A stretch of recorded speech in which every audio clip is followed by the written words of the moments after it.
You going to introduce it? Or? 1, 2, 3, action. Hey, everybody, I'm Clay Mills. Today I have Marty Dodson, my co-host. Welcome, SongTown. Marty, I'm going to hit you with this topic today. Bring it on. Let's talk about titles. Let's do that. That would be great. Because, you know, it's so freaking important when people are writing songs, trying to break into the music business, that they have interesting ideas. That's what's going to kind of make your mark. You know, it's like that, what you used to call it, the golden ticket. Yeah. Your golden ticket, that's how you got into the music business, was you were able to come up with great song ideas. Yeah. And so many times when we critique songs, we see a lot of the same titles written the same obvious way. And it might have a great melody, but the idea of the song's just kind of average, or it might have a, vice versa. And I thought, let's just focus on lyrics. Let's talk about what it takes. Why don't you just throw out a title and let's see if we can kind of play this game of how many different ways we could approach that title. All right, let's do the title This Time Around. Okay. So the place I usually start is like, okay, when would you say that in real life? Okay, so what kind of circumstances would you say that in real life? The first thing that comes to my mind would be, my first option here would be, say, I really screwed up that last relationship. So now that I'm here with you this time around, I'm going to do things differently, Right. Well, and that's exactly my first reaction was that exactly. too. And I so we're saying that's the obvious reaction. Yeah. And so I call that the first exit off the interstate. Right. So, we got common ground on that. We both were thinking that, but let's not take off writing it just yet. Let's talk about, are there other circumstances where it. What's that? I'm being reincarnated. And this time around. Okay, now that brings up an interesting point, because often we see writers that are trying to not take that first exit, and they're trying so hard to be interesting that they throw out an idea like, oh yeah, let's write it about reincarnation. And then the next thing you know, the idea is so weird and different that there's not an artist that can relate to it. So I think what we're shooting for is that middle ground, right? Yeah, absolutely. And you could take that title and you could go kind of along your reincarnation idea, but not making it weird. You could go, okay, it feels like we were together in another lifetime and then we lost each other. Yeah. So now that we found each other this time around, so then it's not so far out there and crazy. Right. It feels kind of like that feeling that we get when we find the right person, of it feels like I've known you forever. Yeah. Even though we just met, it feels like I've known you forever. And that forever could have extended into a past life, though we're not saying that. That's right. Or it could have. Who knows? Yeah. We don't know here in the SongTown studio. No. We're not philosophers. We're songwriters. Yeah, let's think about, we're kind of not stuck, but all of our ideas so far have been about kind of a love relationship. Are there other kinds of relationships or other circumstances where you might say this time around? Yeah. I mean, it could be anything. It could be about playing sports. It could be just life in general. There was an old Kenny Chesney song about, talking about if I had it to do over again.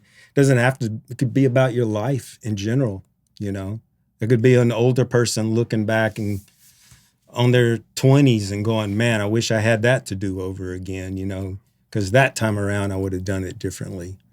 It could be like the song Live Like You Were Dying. It could be somebody who finds out they've got a terminal illness, and so it's like, okay, it's a new lifetime starts right now, and this time around I'm going to ride that bull and I'm going to jump out of that plane. I'm going to do all those things. Or maybe you had a scare and you thought your life was over and you've been given a second chance. Yeah, absolutely. And so this time around, I'm going to do a lot of things different. Absolutely. It could also be a parent to a child saying, you know, you got your heart broken by this guy, but this time around, here's some things you can do to protect yourself, you know? So there's all kinds of different ways you can look at the title, and if you explore the different kinds of relationships, the different kinds of circumstances you might say that in, you can get to some other things. We did not get stuck on one particular emotion necessarily, but sometimes that's the case. People get stuck on one emotion. It's like, okay, it's all the ideas are about loss, and you can go, okay, we've covered loss really well. Are there other kinds of emotions that might be? Right. And that's what we did when we're with the second chance kind of idea, is we've taken that potentially negative idea and we flipped it into a positive idea. And as we know, those are oftentimes more cuttable ideas. You know, our buddy Jason Duke, every time you throw out a title, he's like, how can we write this in a positive way? Yeah. And it's not that every song we write has to be a positive, you know, song, but it's just, if your goal is to get recording artists to record your songs, you increase your chances by learning to write more positive songs than the crying in your beer sad songs. Yeah. I got many of those on my hard drives that have never been recorded. And yeah. I think some of the best songs I've ever written are those sad songs, and I love them, but it's hard to get them cut, you know? I'm just thinking of all the singles that I had out on artists over the years, and the one that I thought was just a killer song was kind of a sad ballad, got up to number 15 and died, you know? And it's like, it's not any better or worse than any of my other songs, but I just noticed that the other songs were all more positive ideas. Yeah. So if that's your goal, and like I said, I would never want someone to just say, okay, I'm going to write nothing but positive songs, you know, or nothing but up-tempo songs. You got to write those songs that are sad. You got to write the ballads. But man, if you write a sad ballad, you better make it song of the year because it's going to be harder to get it cut. Yeah. But then, you know, you know, didn't mean to interrupt you there, but we know that if there's a sad ballad on an album, the artist probably wrote it themselves. Yeah. You know, they went through something and they sat down and wrote it, and that's the sad ballad on the album. Yep. So fills that spot. Yes, exactly. Yeah. No, I mean, we won't go through a 30-minute example of what we might do in a co-write, but the kind of thing we did with that title, if you continue that on out and you ask what are different emotions that could be behind this, saying this, what are different relationships, and then you get to like, you know, how does this make the singer look? Does one of the idea, you know, maybe this angle makes the singer look so good, so you might want to change that to something else. And then eventually you get to things like, you know, which of these ideas have the most people felt? You know, so our idea about, you know, that maybe we loved each other in another lifetime, no, not everybody has thought that or felt that, you know. So while it may be cool and may be different, we have to think about, is it relatable enough that people are going to want to sing that, you know, record that, and audiences are going to want to hear it. So if you take your titles like that and you challenge them, and you don't just take that first exit off the interstate, you know, the first idea we had, if we talked about it for 30 minutes, maybe we would come back around and decide that's the most universal way to write it, and that's fine. But we would be better off for having challenged that title and really looked at it from all different angles. Yeah, I love that. Hey, guys, we love Sweetwater. They're sponsoring this podcast. I get all my gear that you see in my studio each week on these videos. I get it all from Sweetwater. Love them.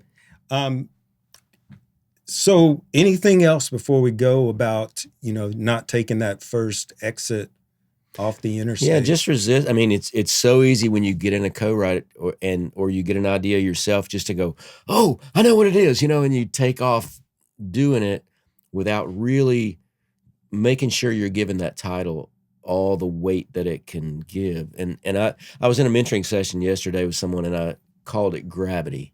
I was like, I wish your titles had more gravity. And he said, what do you mean? And I said, I mean, I wish the title meant more in the song. Right. You know, that when that title hits, it like has a lot of power and impact.